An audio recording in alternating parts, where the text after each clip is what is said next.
Welcome back to Other People's Lives. I'm Greg Dybeck. I'm Joe Santagato, and if you're listening to this, you can watch us on YouTube, youtube.com/Other People's Lives, and also go check out our Patreon for some extra content. Yes, a lot of extra content now. Good stuff. We kind of revamped it. Yep. We've got some good bi-weekly content for you. And today we have the guest on the line. Can you tell us what we'll be talking about today? Derealization. Okay, so derealization, I have no idea what that means. So can you kind of explain for someone who has no prior knowledge of what this is, kind of what it is that you're dealing with? Sure. So it's like a mental health thing, I guess. And the dictionary definition is a feeling that one's surroundings aren't real. But for me, I guess it's more of a coping mechanism for other mental health stuff that I have going on. Now, when you say you think that it's not real, what do you mean by that? So it's kind of not I think it's not real. Obviously I know the world around me exists and is real, but it's just sort of a disconnected feeling, I guess, sort of a third person, out of body type of thing.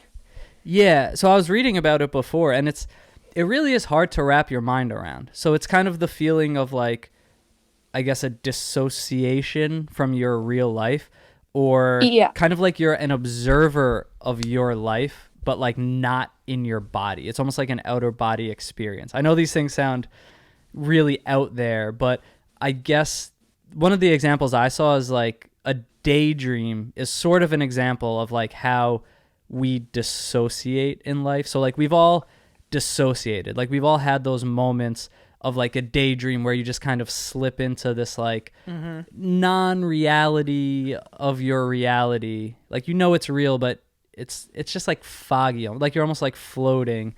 And I guess derealization is more of chronic, I don't want to say chronic daydreams, but that chronic feeling of being of dissociation. Is that kind of accurate? Right, yeah, that makes sense. The best way that I usually describe it is it's sort of like a video game. You're watching everything and you can interact with stuff around you and you're controlling your character, I guess, but there's still sort of a disconnect from things that are going on. So what kind of things do you feel you're disconnected from, or is it's just everything? Yeah, pretty much just everything. So 24/7, you feel like you are, instead of being yourself, you're controlling some sort of character? Yeah, pretty much. It's not as much anymore. It's gotten a lot better recently, but it used to be pretty bad, constantly, yeah. So what does that do for your kind of quality of life? Because I'm trying to picture at least for me, sometimes in daydreams, I'll be able to see myself instead of seeing it through my own eyes. I can look at myself in a way of doing something. Is that kind of how it is? Or I just kind of want to know how it affects your day to day. Right. So it affects a lot of memory stuff. A lot of my memories are really foggy, or a lot of them are in third person, all of my dreams and stuff, I don't know how it is for everybody else, but are all in third person. I'm watching myself doing things instead of seeing it through my own eyes. This is one of those episodes where we're going to talk through this a lot because it's similar to aphantasia, I think, which is, if you haven't listened to that episode, kind of the lacking a mind's eye. So right. The ability to visualize something in your mind, call a picture of your mother to, mind.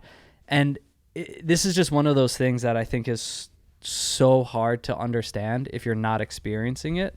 But with that said, I'm really excited to be having this conversation because I did look up and see that derealization is the third, I believe, most common mental health symptom after anxiety and depression. So it actually is extremely common, and I think similar to aphantasia, it's something that a lot of people haven't been able to kind of define for themselves yet.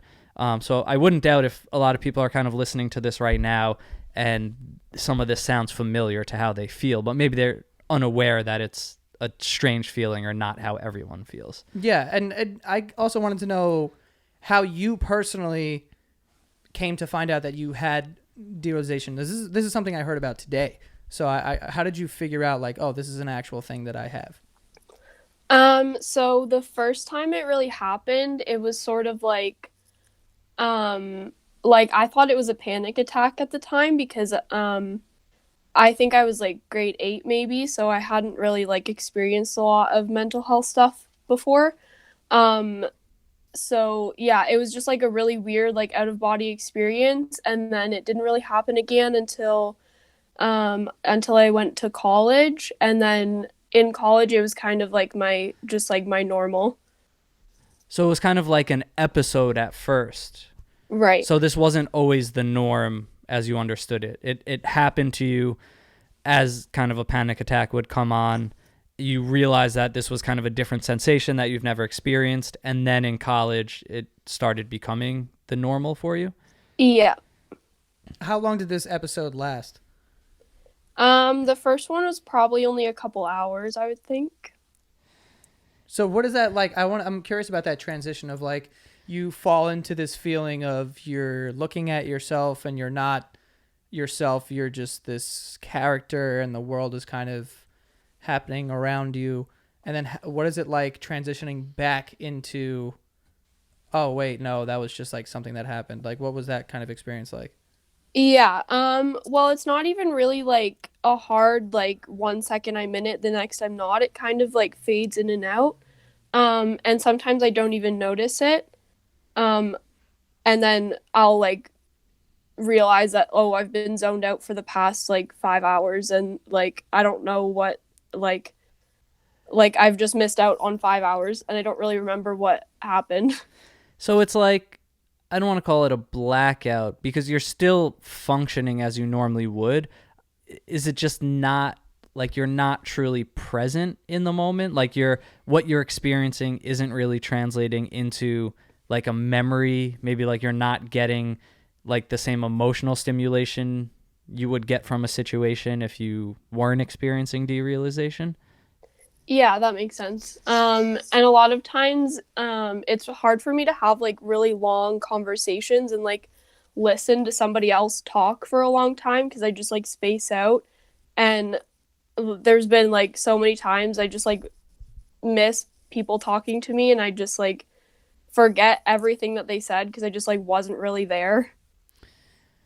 It's yeah. This So is you also said that, you know, it's starting to happen like you have a little more control over it. It's happening less than it once was. What do you kind of attribute that to?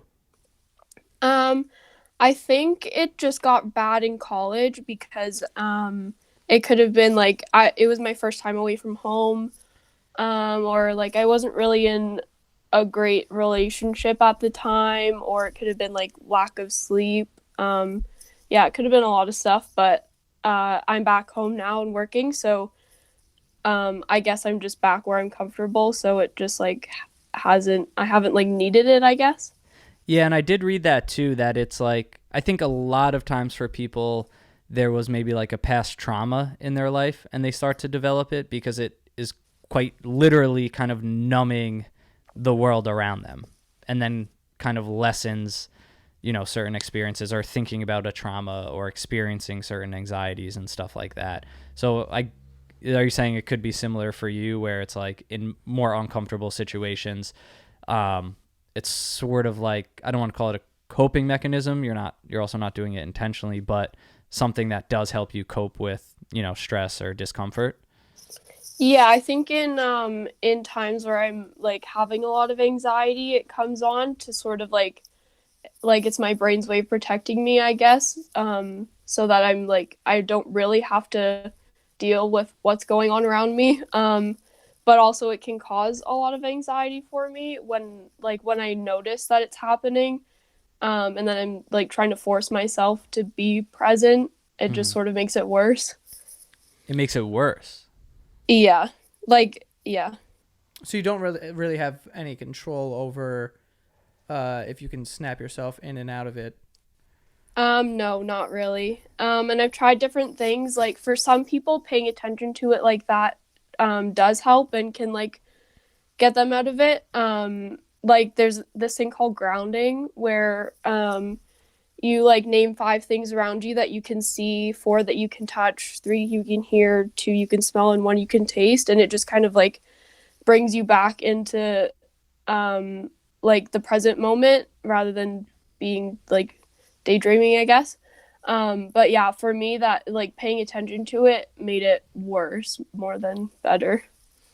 This may be hard to answer, but when you're in that sort of state, what about it is scaring you or causing anxiety? Like, do you feel like you're alone, or do you feel like your life is a lie or something? Like, what is the reason why that it causes anxiety, if you could pinpoint that? I'm not really sure. I guess it's just because like I yeah, I don't know. I I don't know if this is kind of off, all like off base, but I guess the only thing I can think of is, when you experience sudden bad news or like tragic news, or like I can think of the moment when, like getting a call from my mom and it's like, your grandma passed away. Like things that are just such a shock to the system that you're not expecting. And I feel like I've gone through kind of episodes in those moments where you really feel like you turn numb. Like you get news like that and it's just like the world literally becomes like less vivid, or you just are sort of in this daydream. Like you're just walking along and like these other people don't matter. Nothing matters. Like you're stuck in this fog of like shock that it just kind of turns off, like your environment like turns off and it becomes not important. I don't know if that's like a similar sensation, but like that's one that I can kind of pinpoint where I've truly like in those moments felt a change. Like walking through the world just feels different, and it's so hard to describe, but that it's not like, you're not just like interacting with the world the way you normally would. Yeah, I think that that describes it pretty accurately. So yeah, I guess just like being disconnected and like realizing that I'm not really fully living present is what scares me. Yeah, and some other examples too. I'm just kind of like listing off examples because like maybe it'll register with different people listening, but like things I've read or people explaining it were also like when you wake up from a nap and you're sort of like disoriented and it's like you're kind of like coming back into that reality, but you're not like fully focused yet. And like you haven't regained like all your senses.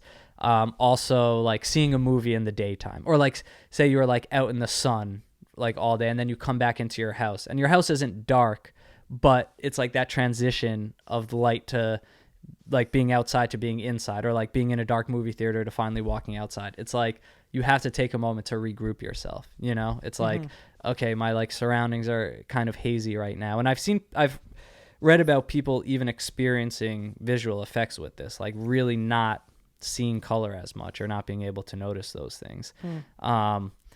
And yeah, I think it's interesting to me because of how common it seems it is.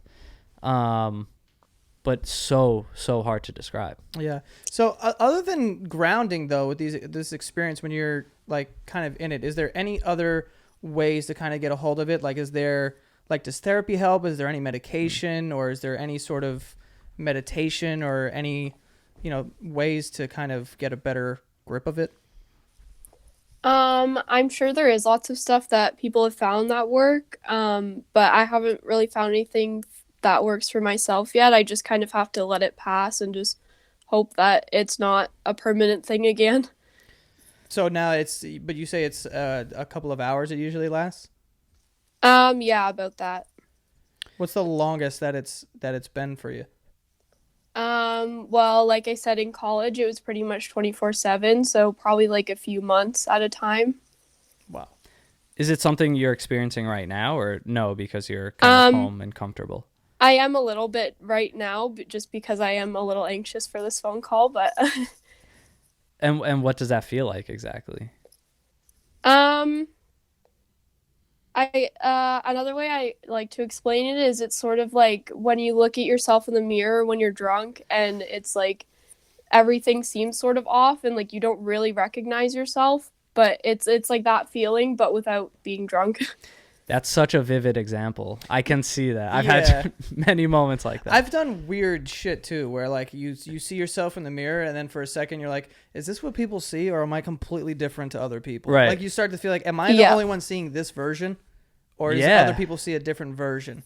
You know? Yeah. But I think that's just like but that for me at least in my personal like experience is like I'll do that and go that's dumb, and then I just go move on with my life. Right. Because but it's like weird stuff like that will pop up. Or before we called you, I was also talking about how I'll get random thoughts of being like, I don't know if you're familiar with the movie The Truman Show, but basically his entire life is like a 24/7 movie kind of. And I was like, are people watching me? Like, is this all real? Like, is there like scientists behind some fucking like glass like staring at me? And like those are the only times where I have those little bouts of like, which kind of feel like derealization. But I also am able to kind of be like, okay, that's just your mind, letting your mind go. Right. And I don't know if that's exactly derealization or if it's whatever it is, but I do feel like I guess that's my way of kind of being able to understand what it's like. But I guess the difference is not being able to detach from those thoughts or like control them. Mm. You know? Yeah, that's pretty much what it feels like. And because of that, like I think it was one of the Flat Earth episodes where you were talking about like the world being a simulation or something, and like stuff like that. I just like I can't watch that at all because like I'll just have a panic attack. Like I just can't handle it. Yeah, I mean, I can see how that gets your memory jogging, and you're like, oh my god. And then it's like you talk about like space and like all these stuff. So like that stuff makes me nervous too, because it's completely out of your control, and I'm a control freak, so that's why like I don't necessarily enjoy it either. But especially if you're already feeling like you're not present or connecting, or even in control of your own body, I guess. Yeah. Yeah. Yeah, that drunk example is a good one because it's like I feel like we do weird things in the mirror too. Like you said, you're almost like proving to yourself you're you. You know, it's weird. Yeah. Right. It's like tricking yourself in the mirror. Like if I move fast, is my reflection going to move too? Or like, yeah. I've definitely done that. Yeah. I've definitely done that. Like, but can my eyes keep up? Or like, Oh, you make the weirdest faces. Or you like talk to yourself. Like, what the hell are you saying? Oh yeah. Random accents. Like random accents. I don't know. You've done some weird stuff. I've done weird stuff. Yeah. That would be like a funny show if you could just like if there's like a camera. Well, I guess there can be a camera in a bathroom, but just like a two-way mirror of like watching what drunk people do in the mirror. I have a question, and in a way, it's kind of for both of you here. But like something like derealization, like the fact that it's so common, and we have all these examples, and I'm like, oh well, I have this example of it, and it comes in like these little mini bouts or whatever, and we can all agree that we've all talked to ourselves in the mirror, and like we've had that little feeling. At what point does it become like normal and not a condition? You know what I'm saying? Where other people have the condition where they don't have it. I think from my understanding, from what I read, it's a sensation that we all experience. Like dissociation is an actual sensation that like humans feel. It's like the reason we daydream, get disoriented. It's what we feel when we're drunk sometimes. Like it is something that we all have. I don't think there's anyone who's like never experienced that. But it's the fact that it's this like recurrent and chronic thing that makes it like more of like a disorder. Gotcha. You know, because like, yeah, you're not daydreaming for 3 months like she is, for example. It's, I think that's what makes the difference. But it is interesting because we're all capable of feeling that sensation. It's just, I guess, the idea of getting stuck in it. I don't know. That's my understanding of it. Okay. Well, all right. I understand. All right. So how often would you say that it happens now? Because you said it was happening 24/7 for about 3 months. So now is it something that happens every single day, a couple times a day, or just like maybe once or twice a week? It could just be that I'm like getting used to it and I don't notice it as often, but it probably would happen like once a week or like twice a month ish.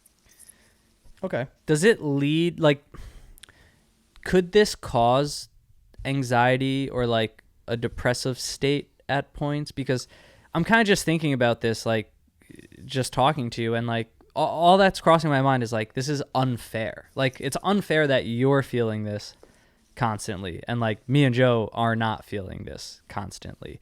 And how do you, I guess, just kind of like keep your mental state with that? Like, does it ever feel unfair to you? Does it annoy you? Like, how do you kind of deal with it, because it's a condition you're obviously aware of? Yeah, so when it first really started happening, and I didn't really have a name for it, it was like pretty scary at first. And I did get like really frustrated or upset at times, yeah, but now I guess I'm just like used to it, and I've just sort of accepted that like this is just how it's going to be sometimes, and there's no point in being upset over it, because then I'm just wasting my time being upset when I could just be trying to have a good time, even though I'm not really living presently. Right. Well, it seems like now that it only happens, maybe once a week or once a month or something like that, and you kind of attributed to it earlier to being comfortable. So I think as long as you're comfortable, then you can kind of have a sort of grip on it. Is that accurate? Yeah, I think so. Okay. Is, when you're not experiencing derealization, is your reality heightened or not really? Like I know you said it's not kind of like an on-off switch where you snap out of it, but do you ever, I don't know, are you like super present when you are present, or no? Just normal. It's hard to say. Like, obviously I can't say what normal is for other people, but I would say like, yeah, probably pretty normal. Yeah. We also like live in this age now where people have placed such importance on like being present and like mindfulness. That's kind of like, it feels like a newer term of like, be mindful, be present, stop looking at your phone all the time, like take in your surroundings, make these memories. And it's like you can't all the time, which is like, yeah. Yeah, that can be frustrating, because like the other night I was out at a hockey game with some friends, and I was on my phone because I was feeling sort of like disconnected, and I was just like trying to ignore it. And the mascot at the game like came up and like was giving me shit for being on my phone, and I was like, like, buddy, like I'm about to have a panic attack, like. Wow. Yeah. That's funny. Of course, of all people, comes up to you. Is that something that's accurate, that you're like, I mean, that is like prevalent in your life, that, people have taken notice that you do experience this, or like, can they pinpoint when it's happening, or are you like good at kind of holding it in? I think I'm pretty good at hiding it usually. A lot of the times it goes like hand in hand with anxiety, so it is harder for me to hide being overly anxious, so people notice that. And sometimes like people will notice I'm like completely spaced out of a conversation, and like I'm not listening to them at all. But yeah, besides that, I think it's not really that noticeable, I wouldn't say.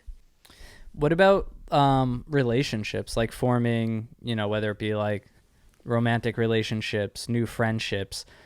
Is this something that you're kind of open about because it is so hard to explain? And does it affect relationships at all?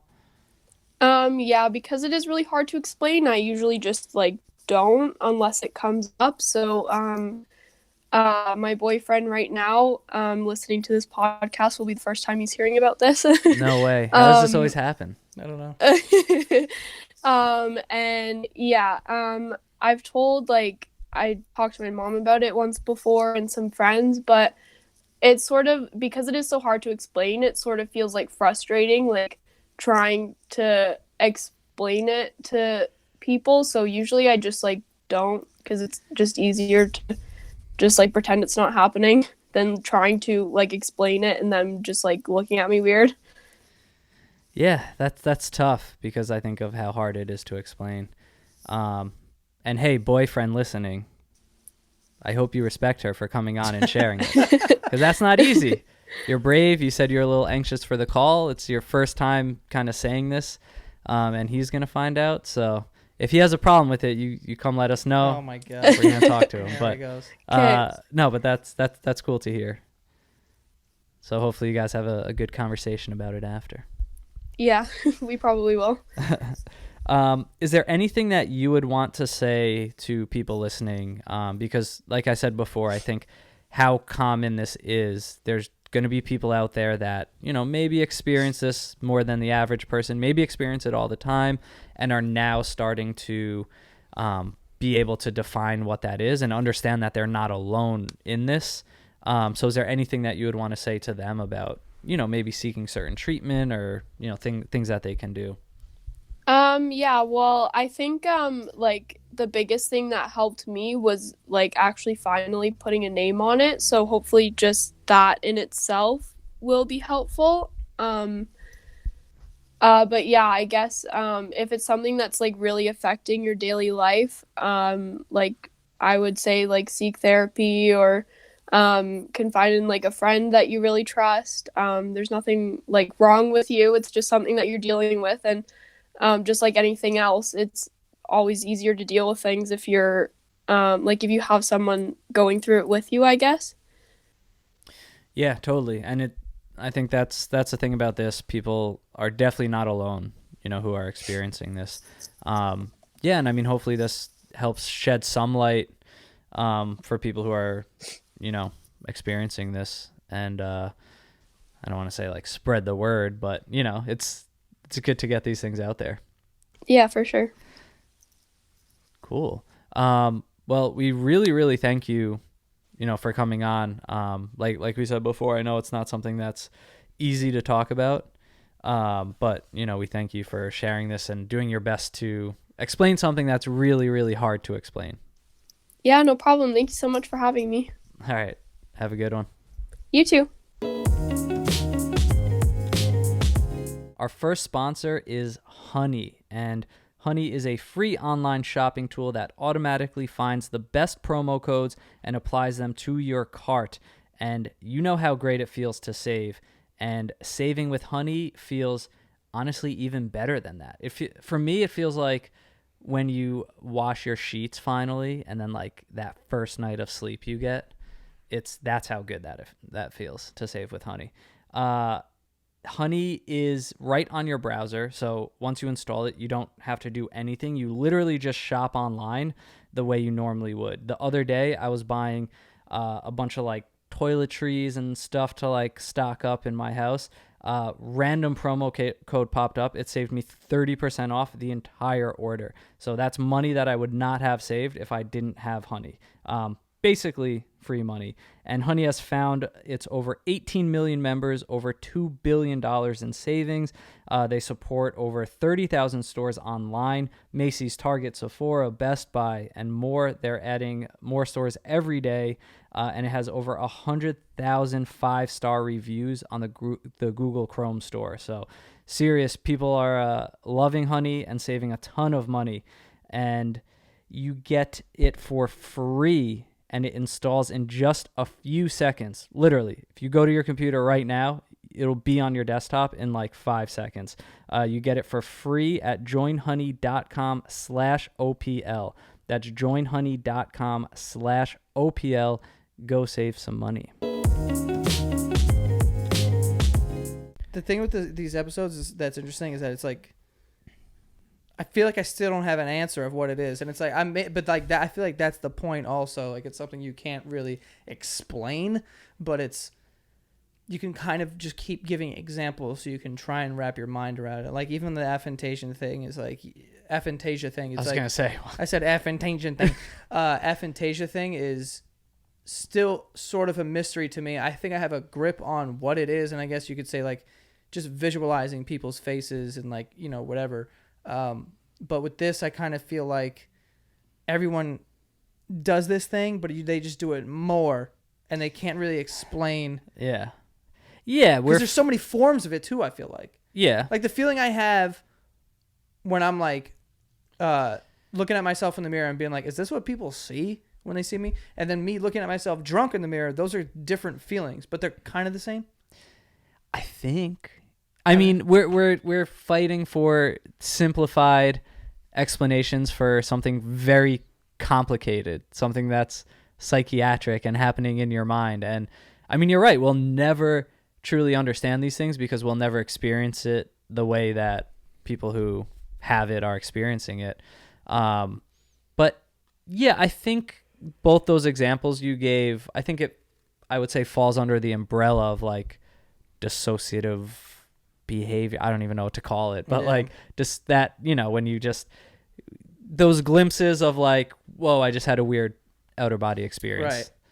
Right. And for us, it could just be flashes. For someone like her, a very long time, right. Which is hard. Like I said to her, it's just, if I was in that situation, I think I would have a very hard time at first, not feeling frustrated all the time, knowing that it's not the norm, because it's not something she always experiences, but it's something that she experiences a lot. Yeah, the idea that you don't have control of your own body is terrifying to me as someone who's like a control freak, and that's the same reason why I don't particularly love flying, is because we can't pull over. And I have no control over the situation. It's just up in the air and it's just going. And it's kind of one of those things. And especially because it's not that I'm afraid of flying. It's I'm afraid of having anxiety on a plane, and like the plane, I don't have anxiety about it going down. I have anxiety about, am I going to have a panic attack on this thing and then I can't pull over and get fresh air? And it's like the feeling of, you're out of control. You're trapped. If you're out of control of your body and that causes anxiety, it's like, I can't imagine having that like all the time. If you're ever riding the subway with me and that thing stops between stations, like I'm freaking out inside every single time. Like I have it under control. I look cool on the outside, but similar to that, it's just when like now there's a situation I can't get out of. But you can though. How? See, I would have that if I didn't feel like I could open up the back door and just walk out of this tunnel. I never thought about that. That makes me feel better. But now you're like stuck in a tunnel, another train. How are you stuck in a tunnel? You just walk the tracks. I don't know. You eventually They're get electric. They're not. The third rail's electric. I don't know where's first, where's third. Don't Which step side on does any it start rail. on? Just keep going. There's straight. rats. There is Ugh. rats. That is scary. I will give you that. I'll give you that. There's scary All rats. right, but I get your point. That's extreme. I never thought of that exit strategy. It's also, I'll tell you this, it's the third rail from the platform. So the one closest to the outer wall. Perfect. Thank you. So stay inner and keep going. Inner and keep going. And if a train comes, you hug the wall. Yeah, you're welcome, people. There you go. Save Great your advice. But yes, and that's the same reason why I like to like strategically map out like, okay, wherever I'm gonna be in the city, like I know there's like a public restroom that's like pretty clean in this area, or like I know I can go here. Right. Like I have this like map in my mind. Yes. Because like that's another fear. It's like if I gotta go and there's nowhere to go. Yeah, dude.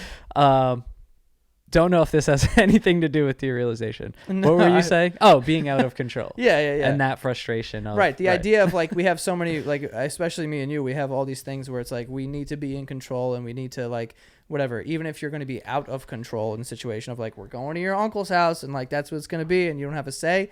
It's like, all right, well, if I'm going to there, or if I'm going to this bar that I have to go to in the city for this birthday thing that I'm not familiar with, I'm going to want to know like some places around there, or like what's the bathroom situation. I'll always want to know my like exact route home, how easy it is, where it is. I think we're like deep down inside, I think we're very anxious people. Yeah, we're freaks. Anxiety ridden. Yeah. But we keep it so cool on the outside. But preparation makes you less anxious. Like I That's true. don't deal with too much anxiety because I do feel like I'm good at preparation. Right, because you're convincing yourself that you still have control over a situation, which Right. really none of us have control over anything. Of course not. But we don't think about that. No. We bury it. Yes, deep down inside. Yeah. Until it makes our stomachs hurt all the time. Exactly. But with her, I think one thing that I thought about when she was talking is the mascot story. Right. It's like funny, you can laugh at it, but it's like this mascot went up. He's like, "Oh, what's this girl doing? She's on her phone." She's like, imagine she turned around to a guy in like a dog suit and was like, "I'm actually experiencing derealization right now. I feel like constantly having an outer body experience and nothing is real and I can't live in the like the mascot would be like, "What?" Like, what are you talking about? But it just goes to show, like, of course you never know what's going on in someone's life. You never know what's going on inside a person. And I think, one thing that I've realized as I've gotten older, and for some reason I feel like I've gotten more anxious as I get older in a way, or like weird anxieties that you just don't have as a kid. And I start to realize like how unfair it is sometimes to try to like force fun on a person, or force someone to be social, or force someone to be an extrovert, or, like criticize them in ways or joke with them if they're not, like her at the hockey game, maybe her phone was grounding her because of what she's experiencing. And, I think just realizing how many people experience their own versions of like anxiety, you can't just like push people to like, be super present right now, be fun right now, turn it on. And so many of us, I think, hide those moments when we are feeling anxious. I don't know, this is like a weird PSA that it's turned into about, don't push people to be fun. But I just think talking to her about derealization gave me the realization that, whether it's derealization or just anxiety or something, it's it just helps to kind of step back and take a second before assuming everyone should feel the way that you're feeling in the moment. That's what I'm getting at. Right. Yeah. Well said. Well, if you guys want to reach out because you think you have something for the show, definitely don't hesitate. Go to oplshow.com/contact. Send us an email, and we'll go through it and schedule something out. Yes, we will. Follow us on Instagram at OPL Podcast. We've got video clips, a bunch of stuff there. Leave a rating and a review. That's so hard to say. Rating and review. Rating and review. I try to say it so fast. Yeah. On iTunes. That helps. Let's keep the show growing. Thank you, guys. Yep. That is all. We'll see you guys next time.